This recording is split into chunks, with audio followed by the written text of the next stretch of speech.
Does your partner snoring keep you awake all night? Well, would you do anything for a midday nap? If you said yes to any of these questions, you're one of the millions of Americans not getting enough Z's. Everybody wants it, but very few people get enough. I need about 7 hours sleep to be able to function. I function very well on 3-4 hours. I need 10 hours. I'm exhausted right now. And he's not alone. Nearly 40 million Americans suffer from sleep disorders, and studies show that 1/3 of Americans will experience insomnia at some point during their lives. Some trouble with insomnia. Oh, insomnia. Well, I know a good cure for it. Yeah? Get plenty of sleep. Just thinking about it can keep you up all night. But not everyone is losing sleep over the lack of Z's. A good night's sleep makes a big difference. Sleep aids like Ambien and Lunesta have rescued many of the sleep deprived, with more than 26 million prescriptions filled every year. Of course, pills aren't always the answer. Will you be able to sleep? I'll stay up and moan. Good night, Ari. Well, the tossing and turning may be a thing of the past. Michael Breus is a clinical psychologist and author of Good Night, the sleep doctor's 4-week program to better sleep and better health. Michael, good to have you here. Thanks for having me. Because we all need this, especially if you work this show. Well, the beautiful thing is everybody sleeps.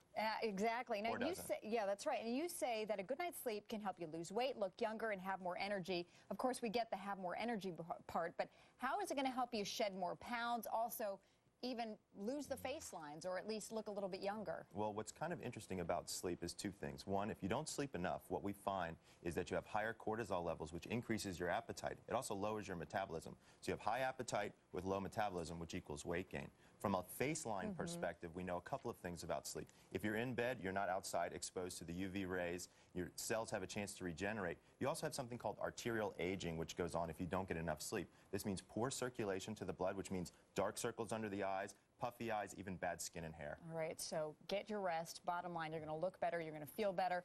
You've developed this 4-week program. What can we expect during those 4 weeks? Is that a realistic time frame? It absolutely is. The program is designed so that the first week is a sleep boot camp, if you will. And so we're going to go over a couple of things there, which is how much sleep do you need, daytime routines, nighttime routines, even looking at your bedroom. Then the rest of the program will continue to focus in on key aspects throughout the month. And one of the key aspects, one of the first things you say to do is to establish a consistent bedtime and wake-up time. How important is that in establishing this routine? It's the most critical factor that I have in the entire routine. If nothing else, if you can just get regularized with your sleep, you're going to be doing much better. Can you still sleep in on weekends? Absolutely. You can catch up on sleep that you've missed during the week, but you can't bank it. All right. You also suggest that people develop this routine an hour before they go to bed. You say it should be your power down hour. Right. This time is when you're pretty much just doing your dental hygiene, getting ready for bed, right? So what I talk to people about is this power down hour, which is 3 20-minute segments. So the first 20 minutes are things you got to do that are going to drive you crazy if you're lying in bed that you didn't do. So in our house, it's packing the backpacks for school, it's looking for shoes, it's things like that. The next 20 minutes is hygiene. The final 20 minutes is some form of relaxation. But I will tell you, some people say to me, Michael, I don't have an hour before bed. I'm lucky to have a half an hour before usually bed. Putting the kid reading the story 3 times over is part of my bedtime routine. Exactly. So. It happens at our house, too. So what I tell people is you can actually cut it down to the power down half hour, which is 10 minutes, 10 minutes, 10 minutes. All right. Let's talk about creating the right sleep environment as well, because that's very important. And you say you really want to have a positive place where you can sleep. And we're standing in 2 different bedrooms. One's a good bedroom, the other one a bad bedroom for sleeping. First of all, tell us which is which. Okay, so I'm looking at these. They're both beautiful bedrooms. To our right is the bad bedroom. Okay, I can see that by the computer, all the work that's surrounding here, but there's some other things as well. Absolutely. So the first thing I have people look at is the color.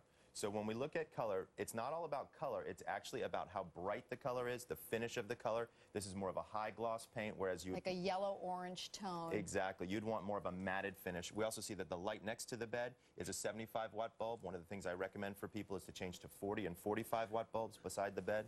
We also have an alarm clock here that's high illumination. So for people who are clock watchers throughout the evening, it's bad to roll over and see those big numbers. I'd rather people not see numbers. And it just reminds you, oh gosh, now I'm down 2 more hours of sleep left to go. Exactly. Even things like, for example, this pillow. So the pillow not is so nice and cushy. Right, what I call a sick pillow.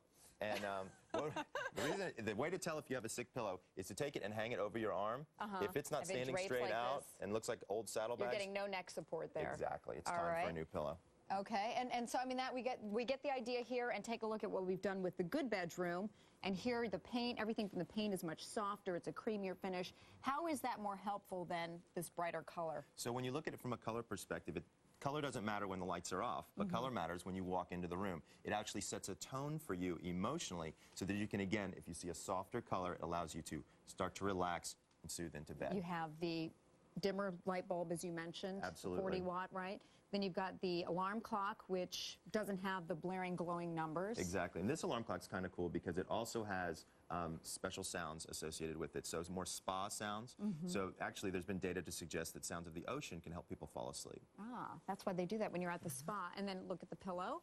This is actually a pretty interesting pillow. This pillow in particular is called an ambient comfort pillow. It's relatively firm.